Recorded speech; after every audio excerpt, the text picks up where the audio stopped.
Bien.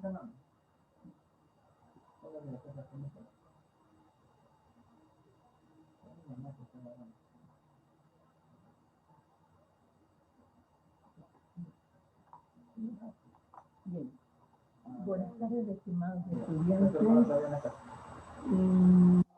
Muy buenas noches. Deseándoles que siempre se encuentren bien de salud junto con su familia y siempre cuidándose. Bien, señores estudiantes, tenemos en esta semana un tema muy importante de historia, pero vamos a recordar un poco lo que vimos la semana pasada sobre la Gran Depresión.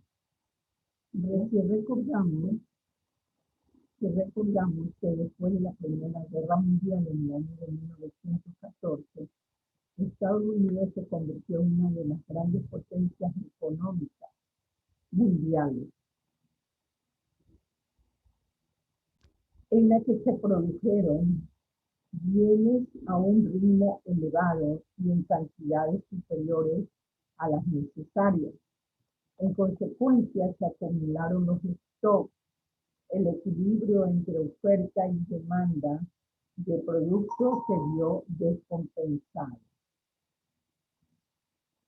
Bien, señores, en esta semana tenemos la continuación de este tema, pero vamos a ver qué consecuencias tuvo la Gran Depresión en Latinoamérica.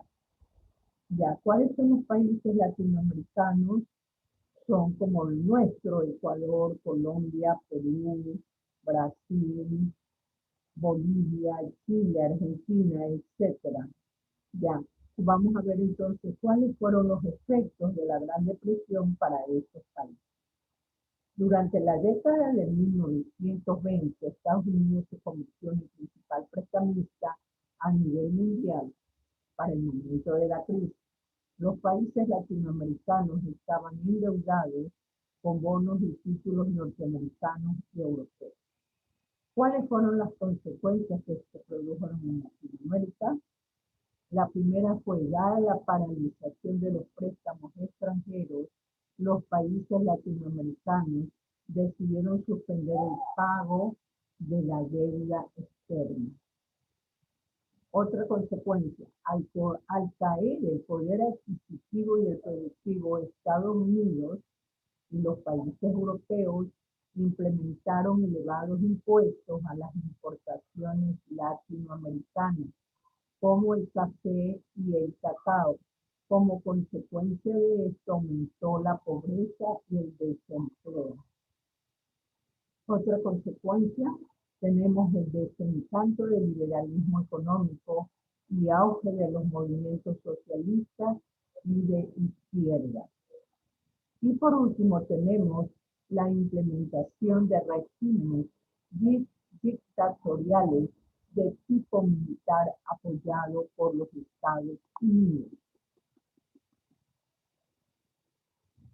Ya, ¿cuáles fueron las repercusiones de la crisis, sobre todo en nuestro país? Fueron, afectó al Ecuador, ¿verdad?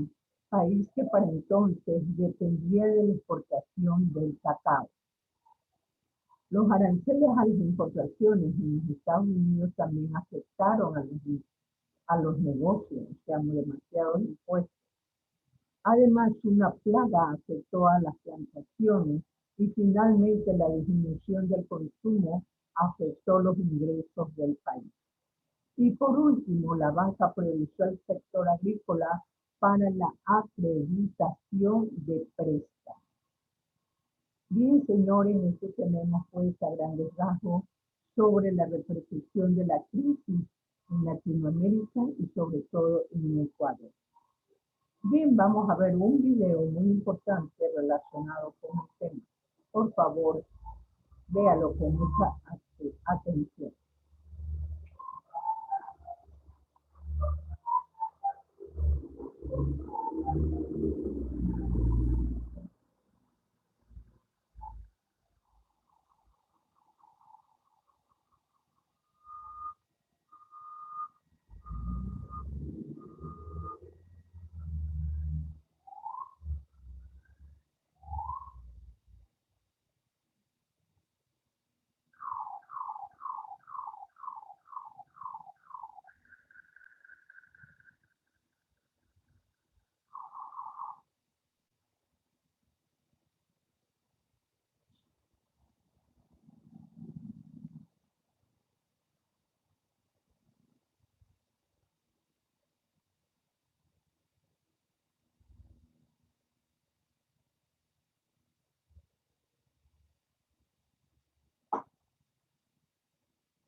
Hacia 1929, tras Los años de penurias y reconstrucción que siguieron a la Primera Guerra Mundial, Europa había entrado en una nueva etapa de reconstrucción económica bajo la creciente influencia norteamericana. Happy in the evening, 'cause we know we've got water everywhere and always boiling hot. A pesar de esta prosperidad, existían en el sistema económico internacional signos preocupantes, como, entre otros, la tendencia de los estados a proteger a los productores agrícolas e industriales a través de aranceles aduaneros, agravando la dificultad para colocar internacionalmente los sobrantes de producción. Por otra parte, el proteccionismo de los Estados Unidos, exportador a su vez de mercancías y capitales, dificultaba la entrada de productos de otros países en su mercado. En este país, el boom económico de los años 20 había producido una gran especulación en torno a la cotización de las acciones de las empresas en los mercados de capitales. Esta situación llega bruscamente a su fin en octubre de 1929, cuando el mercado de valores de Wall Street tuvo una súbita caída, originada en la circunstancia de que el valor de las acciones había dejado de reflejar la marcha de la economía real. La sociedad norteamericana posterior a 1930 ofrecerá un nuevo rostro, millones de desocupados, barrios de emergencia, descontento general. El alto nivel de integración de la economía internacional y el rol protagónico que en ella desempeñaban los Estados Unidos hicieron que la crisis se propagara por todo el mundo. La quiebra generalizada del sistema bancario norteamericano arrastró a la banca europea, provocando el colapso del sistema monetario internacional.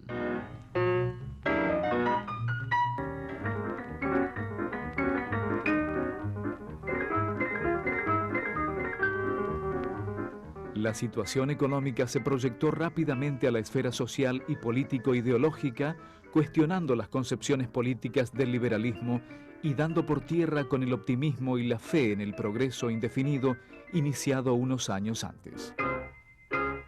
La gravedad de la situación condujo a pensar en el Estado como principal protagonista para la resolución de la misma. Así, se inauguró en todos los países, ya fuera su gobierno autoritario o liberal, una política de dirigismo estatal que adoptó diferentes modalidades según la situación política y social de cada país.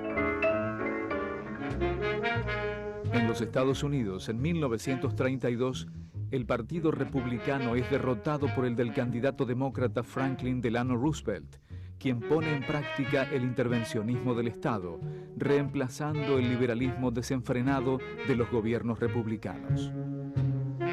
La propuesta de Roosevelt, conocida como New Deal o Nuevo Trato, consistió en una serie de medidas legales con las que intentaba restablecer la prosperidad, fomentar el mercado interno y encarrilar la creciente agitación social. Entre las medidas económicas más notables que adoptó figuraban la devaluación del dólar, que alivió la situación de los granjeros, los subsidios a la producción agrícola y la realización de grandes obras públicas como las del Valle del Tennessee, que emplearon a millones de trabajadores desocupados.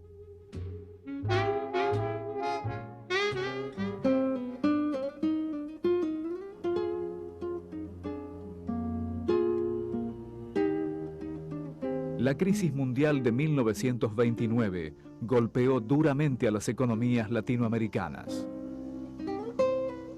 Gran Bretaña y los Estados Unidos transfirieron los efectos de la crisis a los países que se encontraban bajo su influencia, bajando los precios de las materias primas, repatriando inversiones y colocando trabas a las exportaciones latinoamericanas.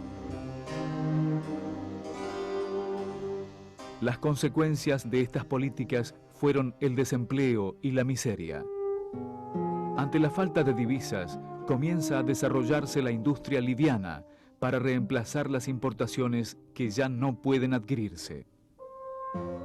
El Estado, controlado por las élites conservadoras, interviene en la economía y subvenciona las actividades de los sectores dominantes. Esta intervención no se da en el terreno social, donde las mayorías populares quedarán libradas a su suerte.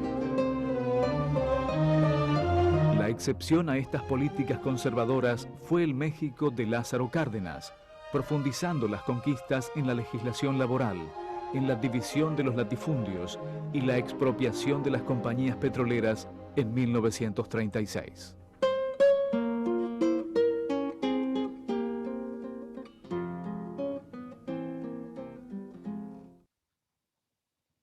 Bien, señores estudiantes, pues hemos observado este video muy importante relacionado con el tema. Espero que le hayan puesto mucha atención. Luego tenemos un deber con 3 preguntas que consiste en lo siguiente.